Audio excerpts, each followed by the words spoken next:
Well, here we are. This is the first international travel trip in a good while, in a very, very long while. As a travel photographer, kind of been desperate for it. So we are back to work. We are back out getting images, making things. Welcome to Malta.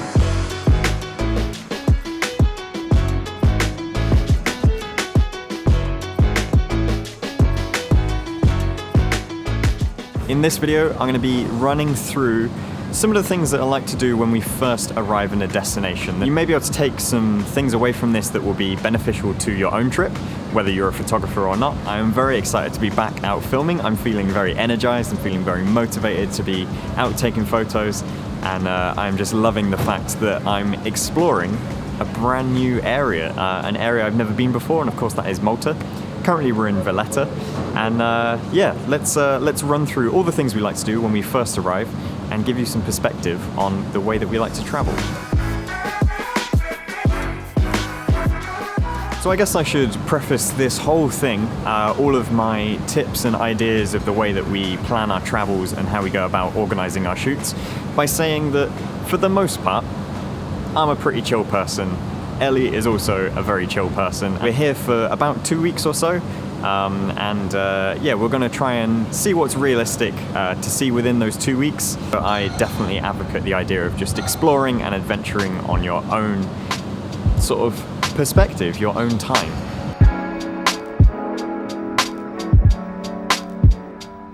One of the first things we like to do is just kind of scout the area and just get an understanding of what the vibe is like, what the culture's like on first impressions, and just sort of work out our pacing from there. And I think pacing is a key thing to understand when it comes to visiting different countries. Is how is the pace of life? Are you going to fit in with it, or are you going to work to a different pace, and is that going to frustrate you, or is it going to work with you? I have already been getting some images around here, of course using my Fuji X-T4.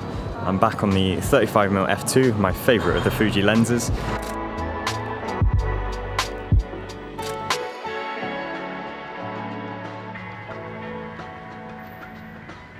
Thing two, when it comes to planning for your trip, is to get an idea of your principles. What does this trip mean to you? What are you looking to achieve? For me, I'm looking to get some urban photography. I'm also looking to get some images that could be worthwhile as prints. I feel like over the years I get a lot of images that I enjoy looking at and they work great digitally, but when it comes to printing them, maybe they wouldn't be suitable. So the idea of working towards prints is something that I'm thinking of going forward on trips. Likewise, throughout this trip, yes, we are here working, getting images, but I'd also like some leisure time and just trying to fit that in and work around your things. So set some principles of what you'd like to achieve on the trip, and it will help you clear your head on making your decisions of what you want to do whilst you're here. What's really catching my attention immediately whilst we're exploring here is the little pops of colour. Just the character that you can add with, you know, colorizing things such as your front door or the shutters on your buildings. Yeah, it's really great just seeing people's chosen colour and then the plants that they got outside. I don't know, it's a very positive, happy vibe. I like seeing it.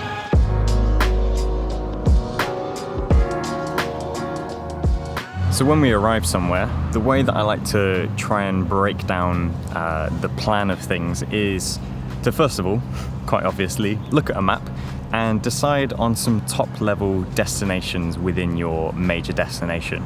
And depending on the place that you're in, the size of it, you may have to set some perimeter or boundaries of how far are you willing or able to travel. For us here in Malta, Malta's a pretty small island and country, so we don't really have too much of a boundary on where we can go, but it'll get some ideas of, you know, cities or towns that we'd like to visit, whether that's Valletta, which is the capital where we are currently, or some other areas to the south, and other towns such as Medina and maybe even Gozo, the island to the north, and set like a top level idea of basic groups of destinations. And then beyond that, we'll go a little bit further into later stages of how we plan those destinations.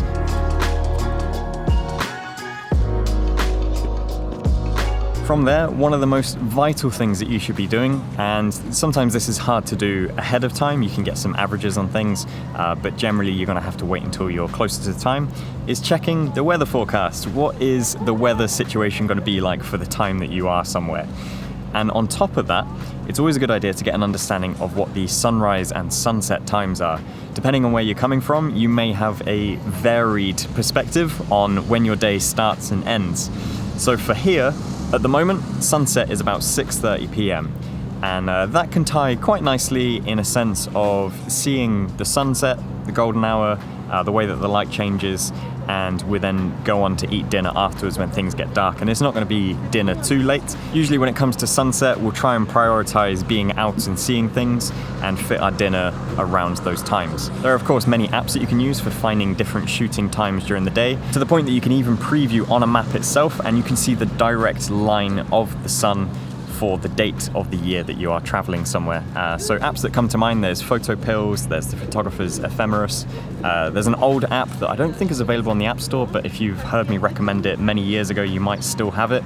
That's an app called Ryzen. So yeah, there are plenty of apps that come to mind, and a lot of them you'll be able to set reminders on your phone so you can get notified of when your favorite time to shoot is coming up. Some people like to shoot high noon, some people prefer blue hour, others prefer golden hour. Depending on your style of photography, depends on what light you're gonna want to shoot in, but I can almost guarantee that shooting in the right light for you is what is going to get you the best results. So when it comes to the weather, and if we're taking a very top-down approach of a basic skeleton of a schedule, the weather may actually dictate to you where you're going to be for certain times in your routine. So you may find that some areas of your itinerary are necessary for particular weather conditions, and so the weather can help to just start to fix things a bit more permanently into your plan, and then other stuff can slot in and around it. In terms of your top level destinations, one of the first things that I'd like to do, and this is assuming that you've already booked your accommodation, is to set your distances between those major areas and your base, such as your hotel, your Airbnb, or wherever you're staying. Once you've got a bit of a perspective on how far away things are, you can then start to think about how many of those destinations can you fit into a day, how many are you wanting to fit during a day. You may want to take things slow, you may want to go things at a faster pace, but knowing those destinations and how to get between them on a very loose scale can help start to set things into process for you. Malta, for example, doesn't have a train network of things, but I have heard good things about the bus network. So having an idea of how long it takes by bus between areas, or if you want to get taxis, Bolts, whatever you want to use, those types of things, they're just good to know as a sort of mental idea of things ahead of time.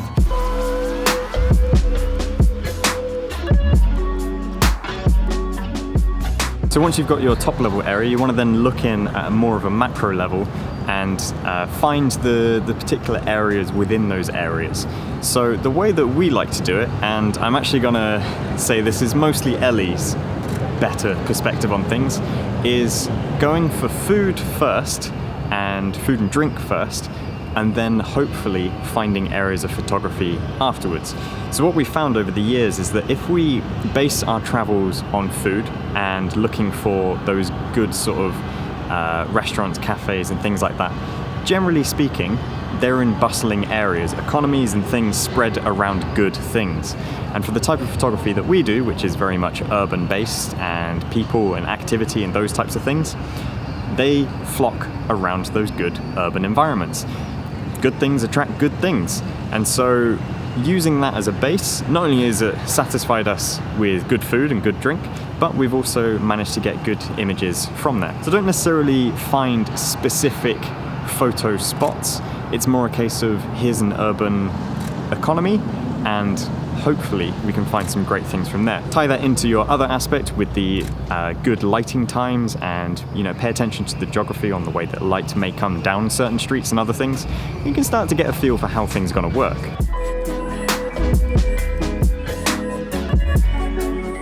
You can also use things like Instagram as good research, and there are plenty of people that we know that will base a lot of their shots and things that they're looking for based on what other people are doing on Instagram.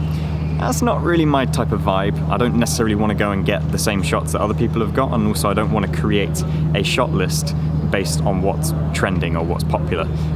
So we don't necessarily rely too much on Instagram, because also that can sometimes be a little bit overhyped. However, Instagram can be good for things like food and seeing people's posted images of what their meals are like, and you can get an idea of if you think the quality looks good.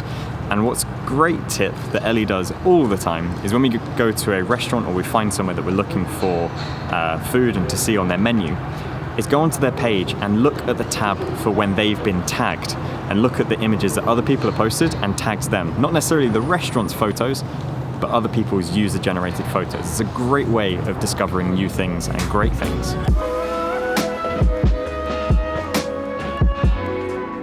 Further to that, using things like Google Maps and looking into the reviews and the images, they're not going to be the best quality images, but if you have a keen photography eye, you should be able to see some potential within other people's images and snapshots, or even Street View. You can get an idea of how you may tackle something with your own focal length and lens choice and other things. Take a look at the images that exist for you, but overall, we like to keep things on a slightly broad idea of a bustling urban location. Now, of course, this works for our style of photography, but if you're looking for something different, maybe you're more of a landscape photographer, you're going to have your own different properties and values that you're looking for. So try and tailor it to what you're looking to capture, and when you find somewhere that you enjoy, take note of what's around, because you may be able to replicate it in other locations.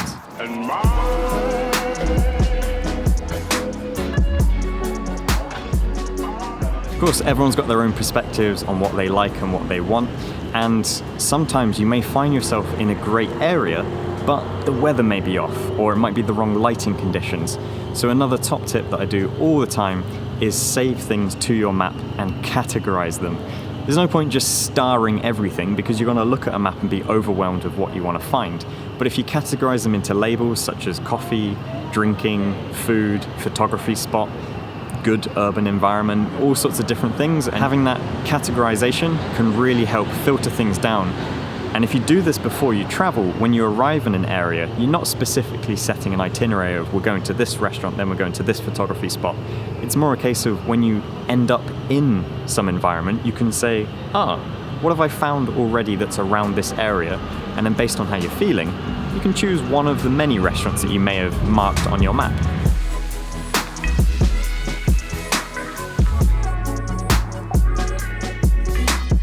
Really enjoying our first day here. Very pleasant vibes, very friendly people as well. Yeah, just good scenery. I think this is going to be a fun couple of weeks. Well, I think we've had a very enjoyable first day in Malta. Got so much character immediately, referencing all sorts of places around the world in one location. So it's got feelings of Penang in Malaysia, feelings of Barcelona, feelings of Lima, all sorts of different areas all combined into one. I'm enjoying the aesthetic here, very much so. And likewise, I love it.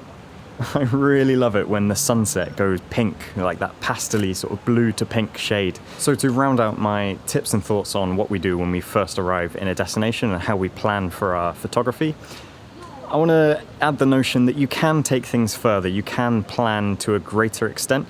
In the past, on certain trips, especially ones that are limited for time, we've gone as far as creating spreadsheets that sort of separate the day out as morning and lunchtime, afternoon and evening, and then your travel in between. That gives you a greater sense of what you're planning for your day, and you can use all of the previous tips to sort of tie in and add notes and things. Likewise, if you don't want to work with a spreadsheet, you could also go and do calendar events, and you could structure your day that way.